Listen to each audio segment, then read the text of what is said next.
ভাইয়া ভৈরব আসতে আপনার কেমন লাগলো? অবশ্যই ভৈরব বেশি ভালো লাগছে। এর আগেও আমি ভৈরব আসছিলাম, এই কাচিরানটা যখন নেওয়া হয় তখন ভৈরব আসছিলাম। আর ভৈরব অনেক সুন্দর, বিশেষ করে রাস্তাঘাট, এখানকার মানুষের স্বভাব চরিত্র সবকিছু ভালো লাগছে। আর যেটা বেশি ভালো লাগছে সেটা হচ্ছে আন্তরিকতা, যে ভৈরবের মানুষের অনেক আন্তরিকতা। তারা অনেক সময় শুনছি যে ভৈরবের মানুষ নাকি অনেক দুঃসাহসী এবং ডেঞ্জারাস হয়, বাট আমি স্টিল না সেটা পাই নাই। আমি পাইছি এখানকার মানুষগুলো খুবই উদার মনের এবং তারা খুবই ভালো মনের, সেটাই পাইছি।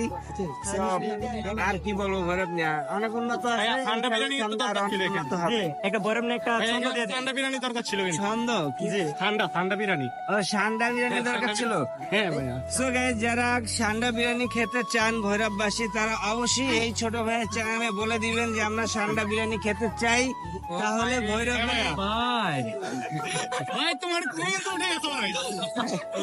ভাই কিন্তু ভাইরাল। তাহলে আসলে ভাইরাল ব্যাপারটা কি, লাইক হচ্ছে মানুষের ব্যাপার, এটা যে কোনো কিছু ভাইরাল হতে পারে। আমি জানি না তুমি ভাইরাল হবা কিনা, তবে একটু প্রত্যাশা থাকবে যে আপনারা যদি সান্ডা বিরিয়ানি, ভৈরববাসী মানে সান্ডা বিরিয়ানি খাবে না। প্রফিলকে খাওয়াতে হবে। ভাই ভিডিও মেরে দিব এত